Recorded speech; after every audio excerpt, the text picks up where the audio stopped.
Ooh, oh, okay. Mama Mia, the only thing I'm popping are these joints, baby. Oh man, I'm a part of the Delulu 25-year-olds who thought they were gonna be a millionaire by 25, who are turning 26. My birthday's my birthday's on Memorial Day this year on Monday, 27th, and yeah, I am not a millionaire yet. Am I disappointed? As an overachiever, anything that an achiever does not fulfill or get to mark off, whatever, does not get to mark off is considered a failure. So, and not in the sense of like, oh, like, woe is me, like I'm a loser, but try again. So, I have to do some reflecting because, you know, it's easy to say like, oh, I want to be a millionaire, but also too, like, what does that mean for me? And I don't think I've taken the time to really dive that deep, other than it just being like an accolade or an accomplishment. Sort of like when you're a doctor and or a PhD student and you would just have all these titles next to your name, but like, what does it really mean after it's all said and done? And I think I need to like do that groundwork to really like get into the state of what a millionaire is.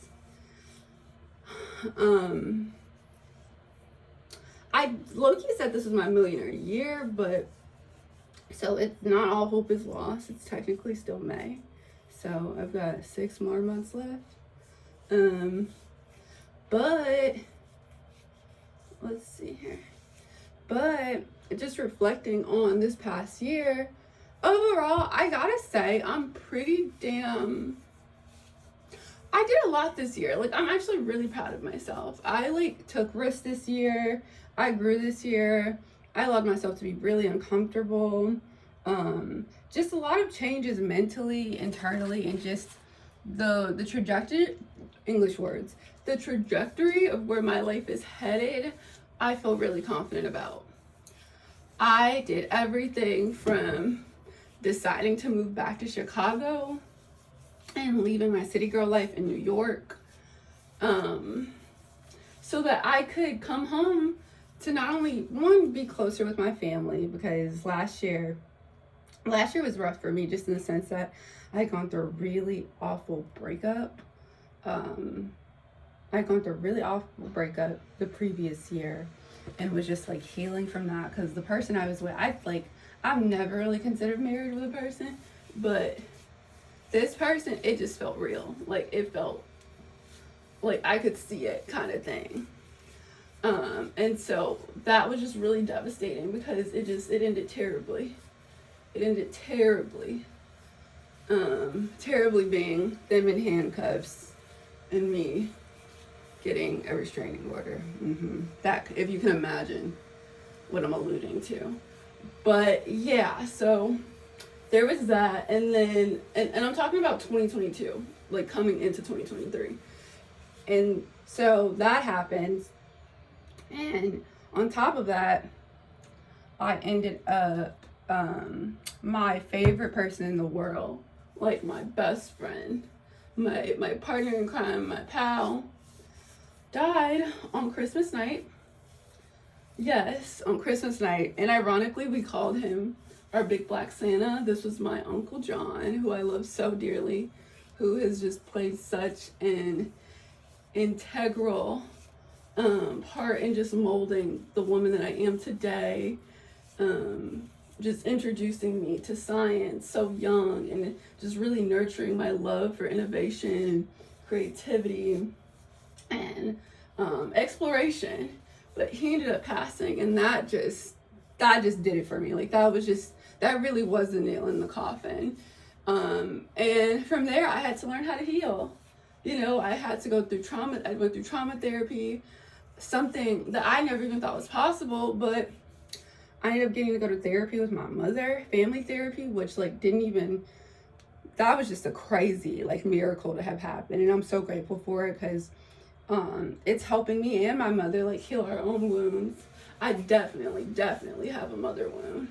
Well, and I'm working towards it, right? I'm working towards healing that wound and treating it. But yeah, we were able to go to therapy. And also, too, I just realized so many things I did not like about my life. And just also, too, I was more involved in my friend's life, like showing up for the people who have always been there for me.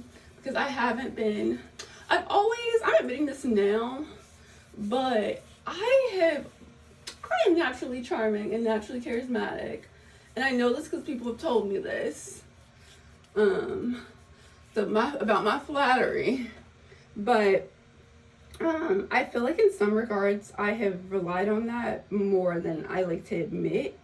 In like sort of using my likability as a way to like penetrate people's heart, but then I don't actually like do the work to check up on people and call people and like, you know what I mean? Like it's, you know, relationships are a two-way street, and you also have to show up for other people too. It shouldn't just be the other way around. And for a long time it was that way. Like, I'm not the best replier. I'm not the best person who's gonna call you, and you know what I mean? Like, it's usually other people like chasing after me. And I mean, that was fun, like my younger years, but I'm a grown ass woman now, so I just don't think if I truly want to have like really good healthy relationships, that it's fair that I don't also put in that kind of work too, to show up for other people. But yeah, so that was something that really changed about me, was like showing up for my friends' milestone events. And in that, and working in corporate America, I started learning. I was already developing my skills with low coding, no coding, but I ended up getting the idea for my name for my company, which was Taylor Tech. There was the big AI boom that happened, and I was exploring that, and I just saw all the different ways that it could help people, both from productivity to work to holistic and therapy, just all these different ways that this tool, this like artificial baby brain, could help people grow and learn about themselves. So did a lot of exploring with that. And something I've always said is that I'm gonna be a billionaire. I'm gonna be a billionaire.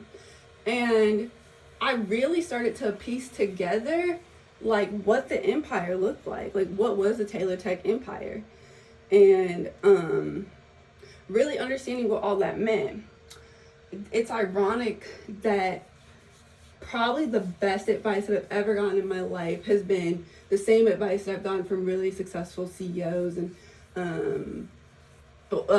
CEOs, billionaires with a Billy Bad B, but just people who are already successful. And they always gave me the same advice. And it was, never focus on the money, only focus on the value. Because when you're valuable, people will move things around for you. People will make things happen for you. And that is so true. I've literally had executives and CEOs offer to pay for my college to go back to engineering school to finish my degree, which right now is just not, that would be more of a distraction for me than it would be a benefit. I feel like it would be more of a ego thing. Like, you know what I mean? Like, it would be like one of those, oh, like I got this kind of accolades, rather than like the true substance of how much it would impact me and my career. Like, not saying that I won't do it, but for right now, and like this arrow and this target that I have my bow on, I have to see that through before I can commit to such a demanding thing that will require a lot of my focus and brain power.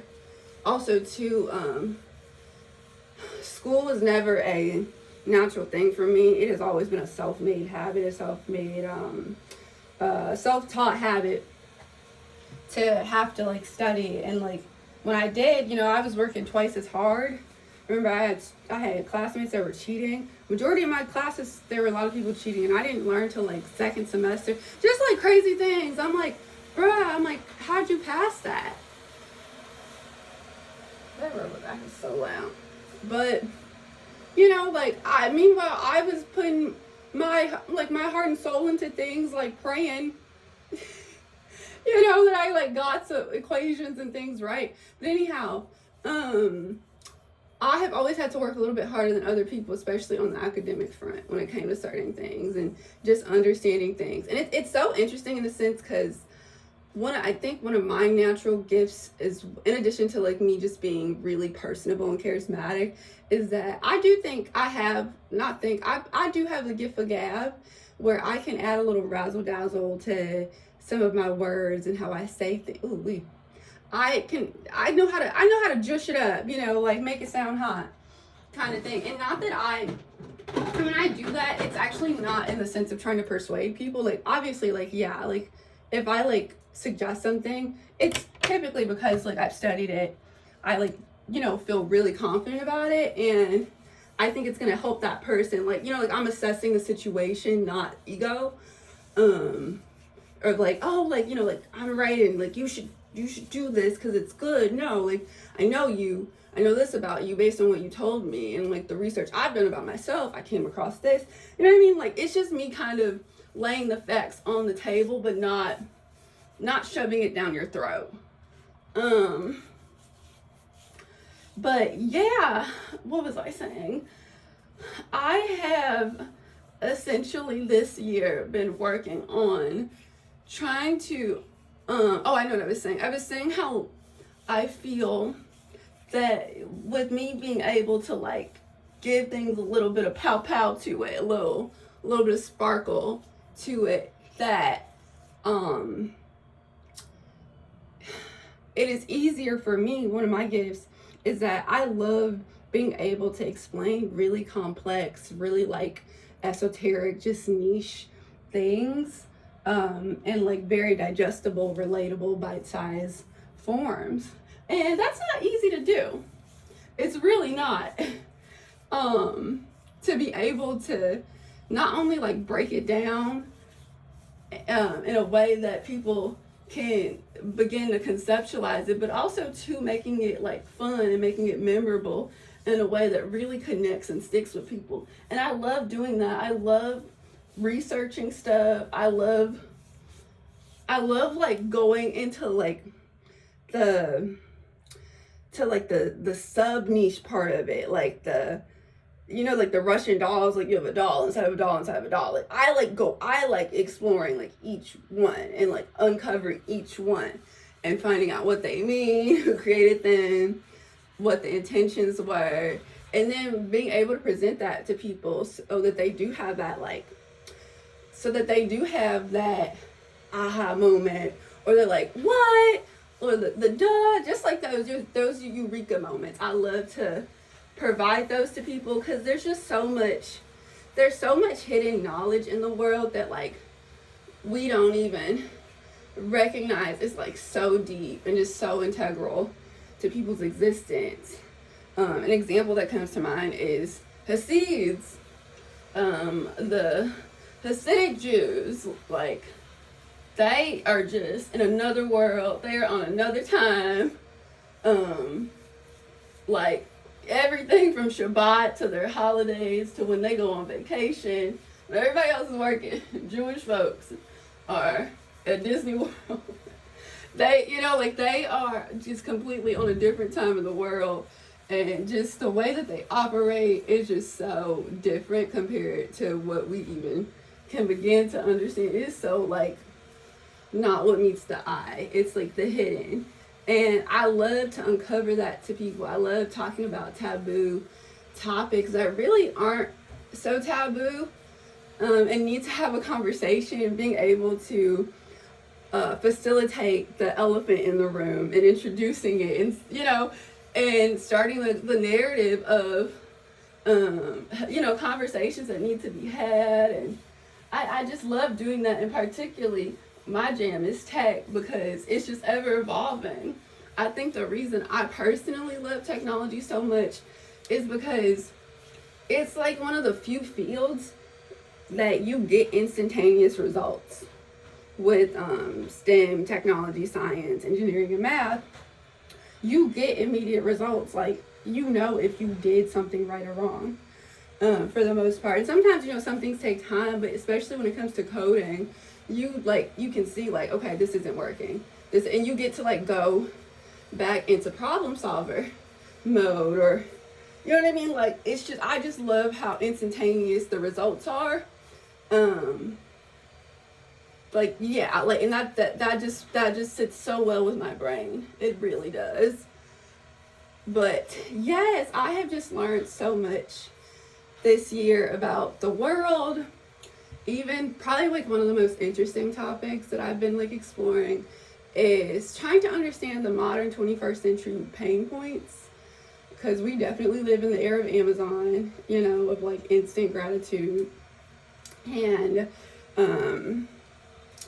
just wanting things when you want it, needing things when you like, as soon as you order it, you want it at your door. You want 2-day shipping. You want like, we're in the era of the air fryer. Like, everybody just wants things so instantaneous, and that kind of spoils it, because once you get it, you get it. And as somebody who has accomplished quite a bit and is a persistent achiever and goal setter, and tries to help other people do the same for themselves, I can tell you that, this is tangled. I can tell you that once you achieve that goal, like, you may or may not have a buzz or like this euphoric feeling. You may not, like, because you like, I feel like you actually have those moments even before you achieve it, or right before you achieve it. This is crazy.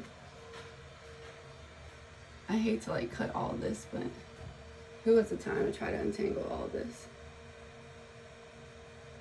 Let me see if I can just cut a few. But yeah, like, yeah, no. Wasn't worth it. Wasn't worth it.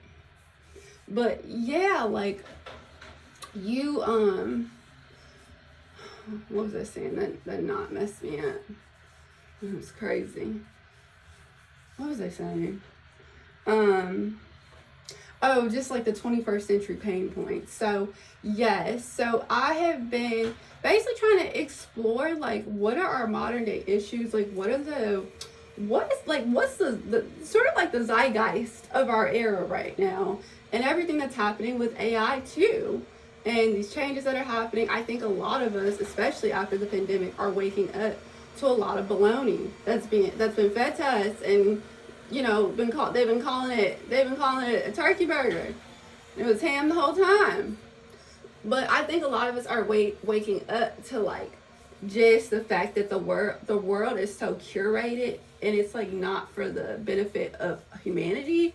It's been done out of greed. It's been done out of capitalism. Something I tell people is that there's a difference between businesses that are spelled with just S's versus businesses that are spelled with, instead of S's, they have dollar signs. Right? Like, there's two types of businesses. And, like, people are... That's something too. Life's been telling me to slow down, because in some regard, I have been not really taking care of my hardware, But yeah, a lot of us we're waking up. We're just waking up to a lot of everything going on. We're in this new world order. It's a lot of internet money to be made. It's a lot of people to help. It's a lot of problems to solve. And yeah, it's like, what a time to be alive. So I've really just been studying that.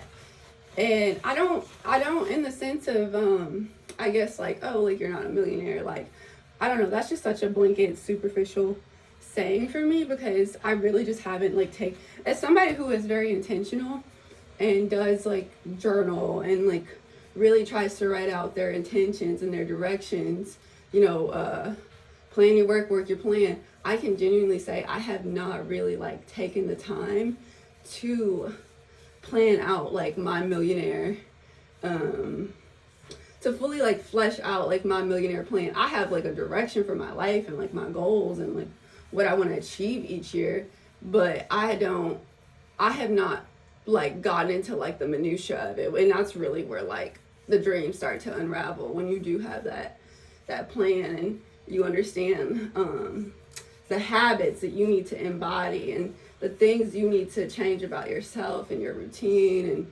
and yeah, basically like having that curated plan to achieve it, because it really just comes down to you like saying you want to do it, making it plain for yourself, making it clear for yourself, and taking action.